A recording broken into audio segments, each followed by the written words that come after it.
Assalamualaikum warahmatullahi wabarakatuh. Saya Cynthia dari kelompok 5 mau mempresentasikan terkait teori tes Rorschach.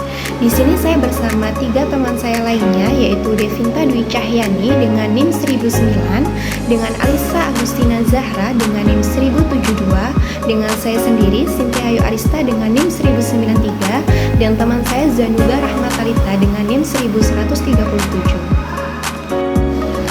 Nah, di sini kita akan mempelajari terkait apa sih tes Rorschach itu.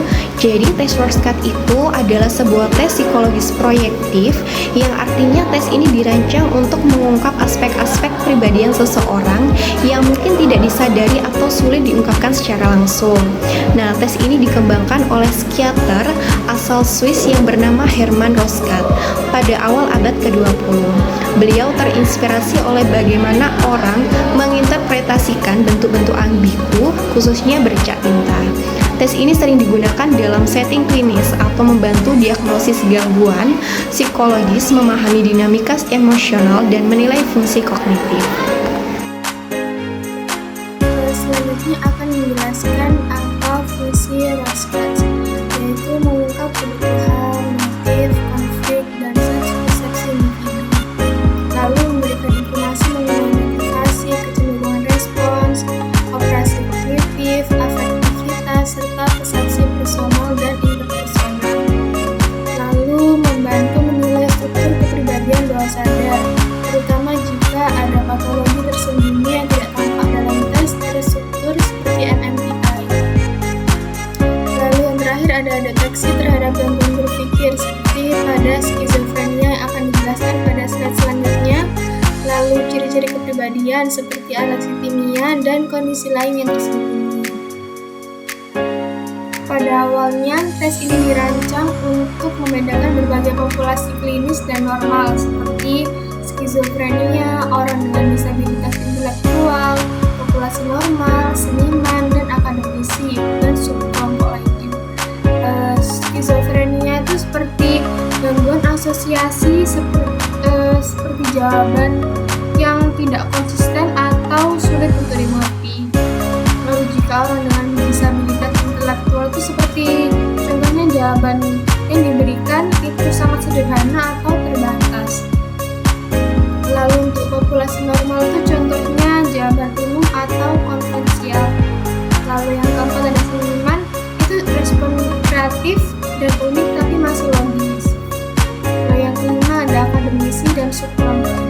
Akademisi itu penafsiran logis dan sistematis.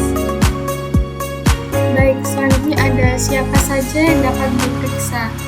Tes ini dapat digunakan pada dewasa normal dan klinis. Lalu juga remaja dengan kehati-hatian dalam interpretasi. Lalu juga orang dengan kondisi psikologis tersembunyi atau kompleks. Lalu yang terakhir ada pasien psikomatis dan borderline yang mungkin menunjukkan hasil normal pada tes terstruktur tetapi tidak pada Rorschach. Tes Rorschach umumnya digunakan pada evaluasi klinis mendalam untuk mengungkapkan konflik internal, ketakutan, pertahanan diri, atau mekanisme coping yang tidak disadari. Lalu, saat dibutuhkan pemahaman lebih dalam tentang struktur kepribadian, seperti bagaimana seseorang memahami dirinya sendiri, orang lain, dan dunia. Yang kedua, digunakan dalam diagnosis gangguan psikologis. Tujuannya membantu mendiagnosis gangguan psikologis seperti gangguan kepribadian, contohnya paranoid, kemudian gangguan psikotik, contohnya skizofrenia, kemudian gangguan berat, dan trauma kompleks. Yang ketiga, digunakan dalam asesmen klinis dan forensik. Dalam konteks forensik untuk mengevaluasi kesehatan mental, tanggung jawab hukum, dan risiko kekambuhan. Yang keempat, jika asesmen objektif tidak cukup. Jadi, jika hasil dari tes objektif seperti MMPI tidak menjelaskan perilaku atau gejala tertentu secara memadai. Nah, pada slide ini kita mau membahas siapakah Hermann Rorschach itu. Nah, Herman Roskat itu bisa dikenal dengan sang pionir di balik bercak tinta yang fenomenal ini. Herman Roskat yang fotonya dapat kita lihat di samping, beliau lahir pada tahun 1884 di Zurich, Swiss dan wafat pada usia yang relatif muda yaitu 37 tahun pada tahun 1922. Ia sangat tertarik pada bagaimana individu mempersepsikan, melihat dan menginterpretasikan dunia di sekitar mereka. Ia percaya bahwa cara seseorang melihat sesuatu dapat mencerminkan proses internalnya. Dari minat dan pengalamannya inilah, Roskat mulai bereksperimen dengan bercak tinta sebagai alat untuk memahami kepribadian. Ia memperhatikan bagaimana orang yang berbeda memberikan interpretasi yang berbeda pula terhadap bercak tinta yang sama. Eksperimen dan penelitiannya inilah selama bertahun-tahun akhirnya memuncak pada publikasi karyanya yang paling terkenal yaitu Psikodiagnostik pada tahun 1921 yang memperkenalkan 10 kartu bercak tinta yang kita kenal sebagai tes Roskat. Pada slide ini menjelaskan pada tahun 1921 sebuah karya revolusioner dalam dunia psikologi lahir. Herman Roskat menerbitkan bukunya yang berjudul Psikodiagnostik.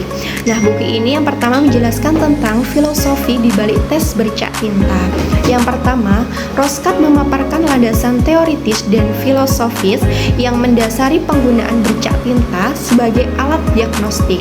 Ia menjelaskan bagaimana interpretasi individu terhadap bentuk-bentuk ambigu dapat memberikan gambaran mengenai struktur kepribadian dan proses berpikir mereka. Nah, ini bukan sekedar permainan tebak gambar, melainkan sebuah metode yang didasarkan pada pemahaman mendalam tentang persepsi dan proyeksi. Nah, yang kedua yaitu metode administrasi. Kedua, buku ini memberikan panduan detail mengenai bagaimana tes ini seharusnya dilakukan atau diadministrasikan. Ia mencakup instruksi yang diberikan kepada subjek, cara penyajian kartu, dan bagaimana respons subjek dicatat.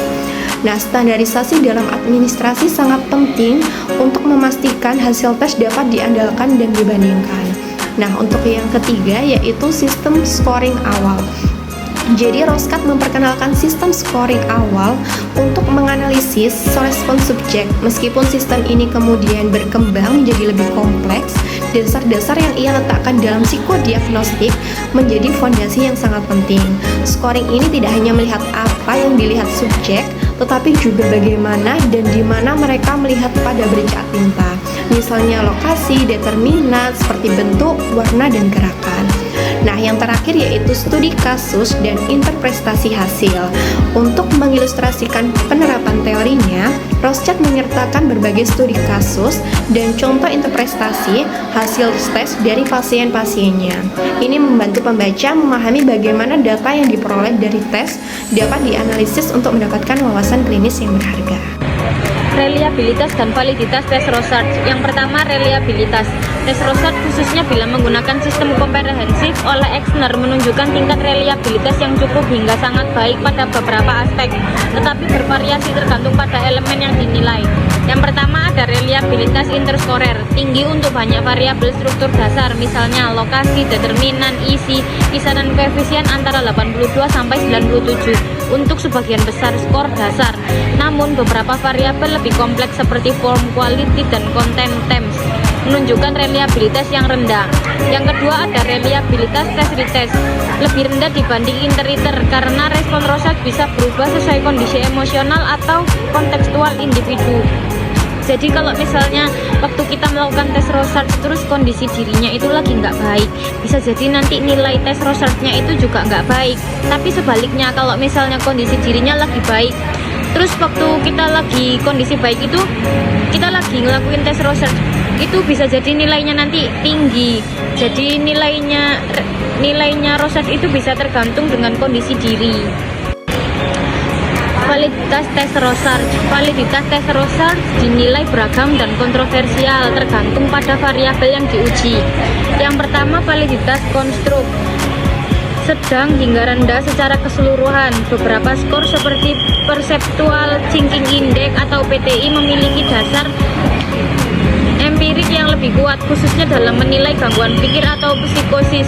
skor seperti depression index dan skizofrenia, indeks kurang akurat dan valid, terutama pada anak dan remaja. Yang kedua, validitas prediktif, lemah untuk penggunaan dalam prediksi jangka panjang, terutama pada populasi non-klinik atau anak-anak. Yang ketiga, validitas kriterium, beberapa indikator memiliki asosiasi sedang dengan diagnosis klinis, tetapi banyak variabel tidak memiliki dasar empiris kuat. Jadi tes Rorschach ini itu nanti bergantung pada siapa yang menilai. Jadi nilainya itu bisa berubah-ubah, tergantung pada yang menilai. Kalau misalnya psikolog A menilainya itu bagus, sedangkan psikolog B menilainya itu buruk. Jadi tes Rorschach ini reliabilitas dan validitasnya itu bisa tergantung sama siapa yang menilai. Tahapan administrasi Rorschach. Tahap administrasi tes Rorschach berdasarkan sistem komprehensif, terdiri dari dua fase utama. Yang pertama, fase respon bebas, mengumpulkan respon spontan dari subjek terhadap setiap kartu. Jadi kayak psikolognya itu masih tunjuk setiap kartu. Nanti yang dites itu berpikir gitu loh, ini gambar apa. Nah dari situ nanti psikolognya mengambil kesimpulan, oh dia ini gini gitu. Yang kedua, ada fase inquiry, memastikan bagaimana dan di mana subjek melihat respon yang telah disebutkan. Jadi kayak misalnya kita ngasih tunjukkan gambar pohon, nah nanti dia itu disuruh milih, tapi itu mungkin abstrak ya. Jadi kayak dia itu nanti disuruh lihat ini gambar apa. Nah itu nanti dari apa yang dia sebutkan itu psikolognya mengambil kesimpulan dari beberapa yang dikatakan, nanti bisa ketahuan gitu apa dia kenapa. Nah, untuk kesimpulannya, tes Rorschach adalah sebuah alat diagnostik proyektif yang dicetuskan oleh Hermann Rorschach. Adalah lebih dari sekedar melihat bentuk dalam bentuk cinta. Ini adalah jendela unik menuju pikiran bahwa sadar dan struktur kepribadian seseorang. Berikut sekian presentasi dari kelompok 5. Saya ucapkan terima kasih.